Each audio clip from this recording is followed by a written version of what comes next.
Today on Playbook, the Packers defense showed a lot of confusion last Sunday against the Lions. We're going to break down a few of those plays, see what might have gone wrong, and talk about what we can do moving forward.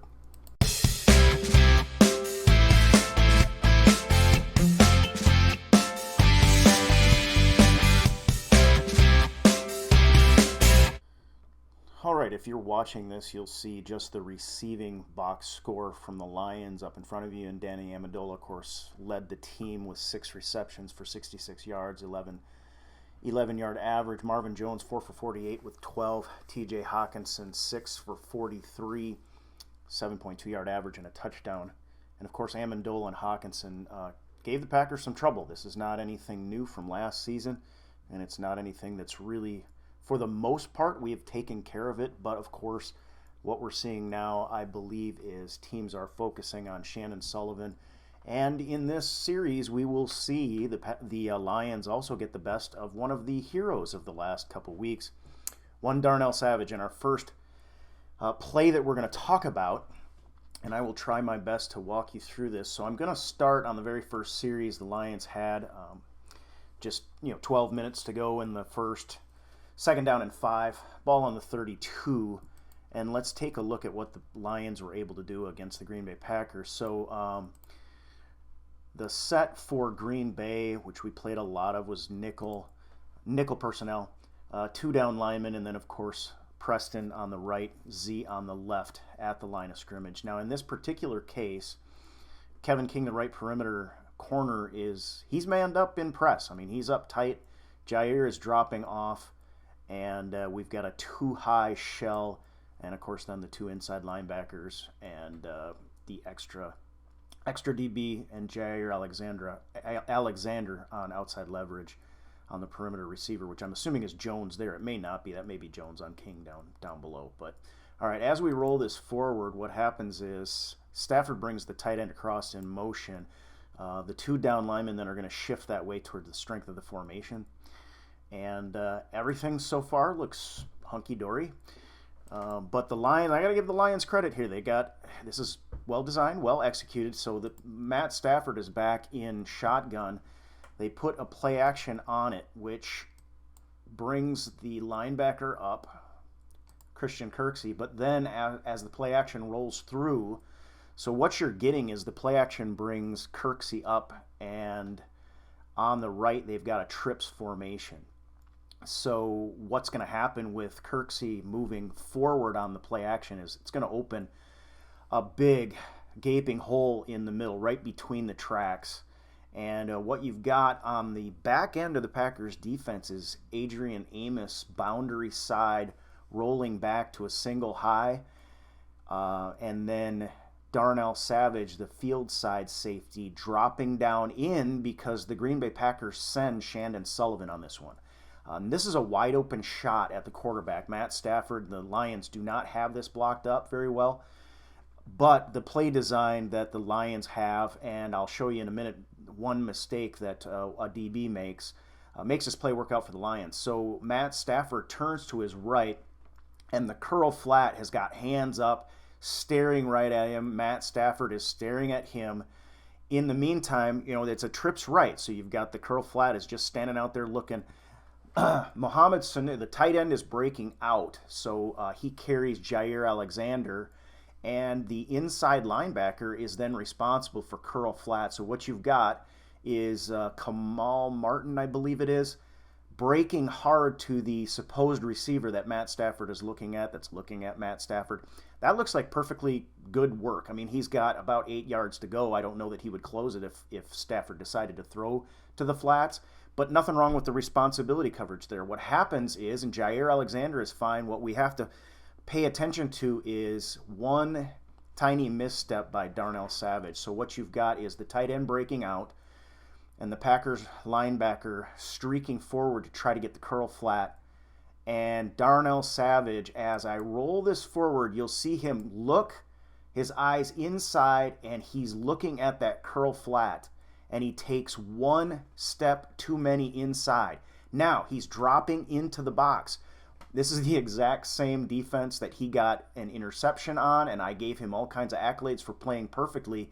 This looks like a robber roll. Now it ends up being manned up because they send Shannon Sullivan, so it's a single across the board. But Adrian Amos rolls to the back, and Savage comes to the inside to make sure the Lions can't get the ball out to a mid-range crosser, which has been, in the mid-range crosser has shown itself to be wide open because the Lions sucked up Christian Kirksey with the play action here. One misstep by Savage's left foot, and you can see him tipped backwards, trying to lean off of that foot and get himself back in position to make a play. Sanu cuts across the formation, and right in between the tracks, Matt Stafford hits him in stride.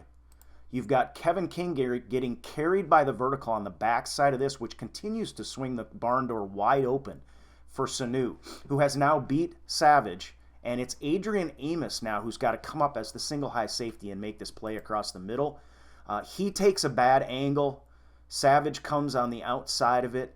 And this ball goes from the 32, did I say, all the way down to the Packers' 16-yard line. That is the epitome of making the mistakes that Mike Pettin has talked about Darnell Savage making. He needs to take the plays that are there for him, which this one was. This play was completely designed for Sanu. If he had played his robber roll, followed his man across the middle, made sure the crosser, it would have been either incomplete. When the pressure got there, we would have had a sack on this play, or Darnell Savage would have had another chance at an interception. He should know better than this by now. He just got done playing this right a couple of weeks ago. That little peek, and it wasn't a peek inside, I guess, that little peek to the curl flat, and I don't know if he was just confused about his role, but I wouldn't think he would be. Everything laid out. I mean, it was the guy closest to him. It was the mid-range crosser. He's the safety in that role. I think Savage screwed the pooch on this one. So, all right, let's roll forward to the next play and talk about that.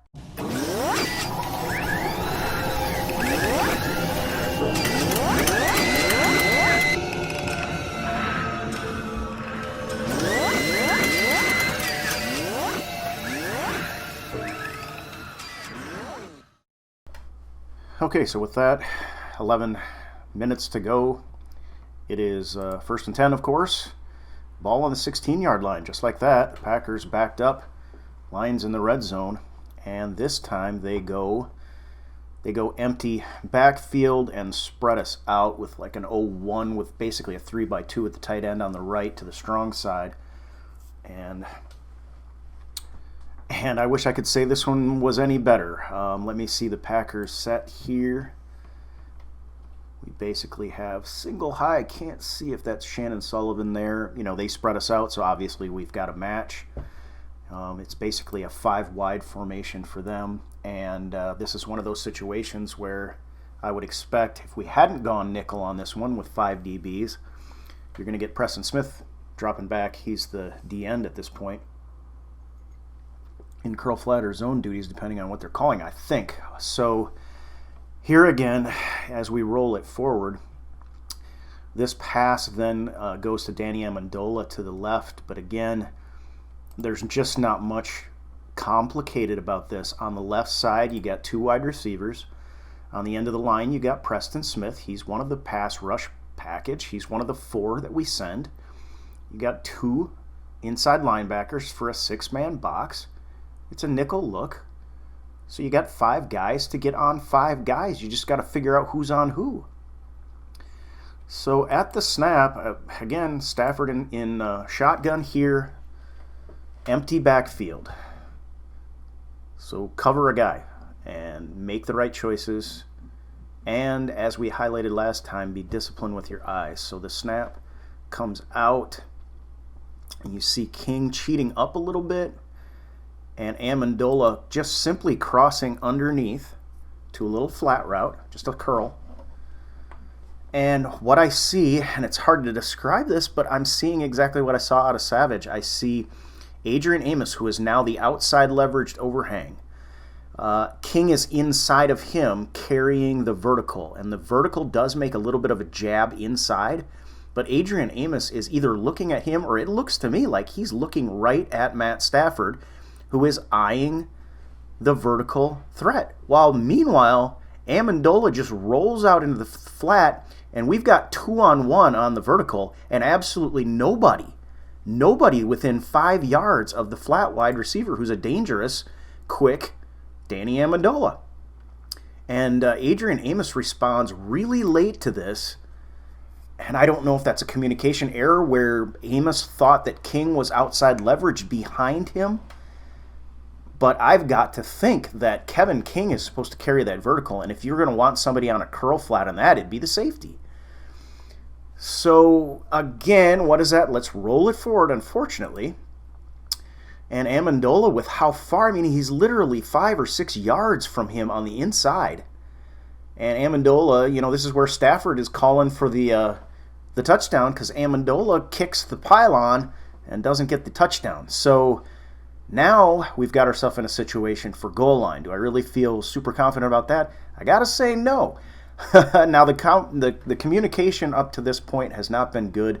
Obviously, at this point in the game, the defense is kind of feeling out what the offense is planning to do, who they're trying to get after.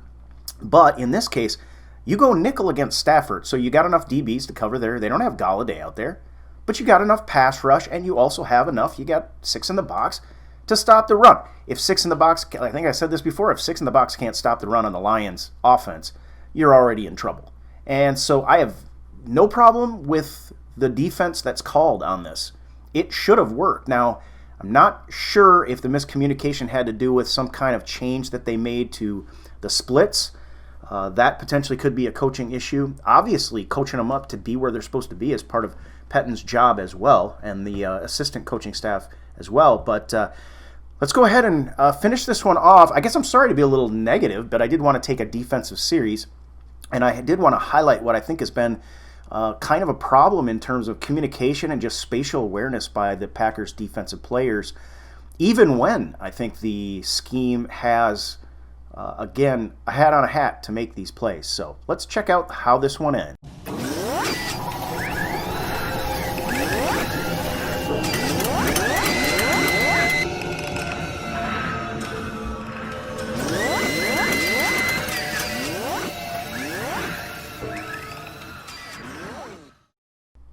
Okay, I'm going to talk now about the final 2 plays of this drive, but before I do that, to avoid any confusion, if you're watching this in video, I now have a drive chart or a passing chart on the screen. That is not Matt Stafford's passing chart. I imagine Matt Stafford's passing chart would be relatively similar to this. This is actually Teddy Bridgewater from last week against the Denver Broncos. So I want at the end to have some discussion of where, basically, if you're following me through this, Teddy Bridgewater is throwing basically inside of 10 left, inside of 10 right. He's got 4 total completions over 15, nothing over 20, 1 shot over 30 that was incomplete.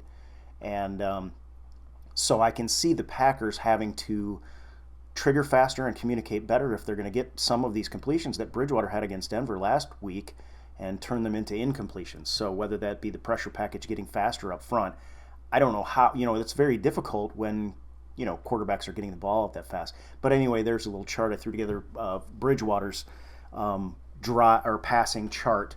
It is not Matt Stafford. Matt Stafford, of course, was last week. This is looking forward to the Saturday night game the Packers have to play against the Panthers. But to finalize this drive, of course, before we get going, I'm actually going to skip ahead 1 to the touchdown. The play before, however, a goal line stand, and Christian Kirksey and Kamal Martin combine to hold the running back at the 1-yard line. A good play, probably as good job as we've done when our heels are on the goal line so far this year. But again, they're behind the sticks already. That was first down. Now it's 2nd down and 1, a ball on the 1-yard line. Again, the Lions have consumed over 5 minutes of the clock, and now they go away from open backfield. They compress the field a little bit with the fullback and running back in the backfield, and then they're going to motion the fullback out of it to the right. And the Packers in kind of a typical goal line compact formation. Basically, it's a heavy box. And what the Lions are going to do, I'll just pause it, kind of guessing when exactly he's going to snap. I've got it in slow motion here. So what the Lions are going to do, they're going to motion the fullback forward and out to the right, and that causes defensive back to peel off, Zadarius Smith to have to shift to his left, and Matt Stafford does a good job of making this look like this is going to be a rollout pass underneath the 40 or underneath the 28 potentially. And then there's a little reach or a kick out block that comes across, that's pulled across, that's meant to pick off Zadarius Smith as he would have an open lane to Matt Stafford. So I'm going to roll it forward. And, so play action keys are going to be are going to go to the fullback, to the tailback. But what the Packers aren't ready for is, as the fullback here is in motion, there is no play action. So Matt Stafford rolls out. So if you're reading your keys there, and he rolls out and to his right, defense is left. I'm going to pause it. So where's the key? This looks like a pass all the way. And you've got basically a tight end pulling across, a kick out block for Zadarius Smith that's not really that effective. But the fact of the matter is the tight end pulling across is going to get the little flip from Matt Stafford, and it's wide open. Actually, Christian Kirksey does a good job of reading it and coming in, makes a hard hit, makes a sure tackle. It's just not enough to stop him before he gets in the end zone. It's a little too close. Now, that is one of those for him. I don't know if that ends up being a neutral play or not, but he did a good job reading it. That was a very well-designed play, however, I will say. Lions had our number. Aaron Nagler asked about that in the first series. It seems like in the last few games, the opponents who play the Packers defense have been able to really march down the field. And that certainly was the case here. Mike Pettin didn't, of course, have any answers for that. Matt LaFleur basically said, we take a guess at what we think they're going to do, but you got to get out the field and play it. So, of course, as we saw and generally do see, aside from what seems like a pretty bad fourth quarter that this team often has, but I think that's largely due to what defensive sets we choose based on the score. But we've got to get this cleaned up. If we've got teams that are able to move down the field, throwing these little quick outs and crossers, and we keep making mistakes like this, we open the door for a team like the Carolina Panthers and Teddy Bridgewater, who's got over a 70% completion percentage right now, to continue to move the ball on the Packers. And with Rashawn Gary dinged up in the second half, we saw a real lack of pass rush. So some of this, and again, I don't know exactly how to parse it all out, but I'm looking at it, and it looks to me like communication errors or lack of spatial awareness, guys not knowing who's behind them and when. And it concerns me mainly because we've got a lot of talent on this team.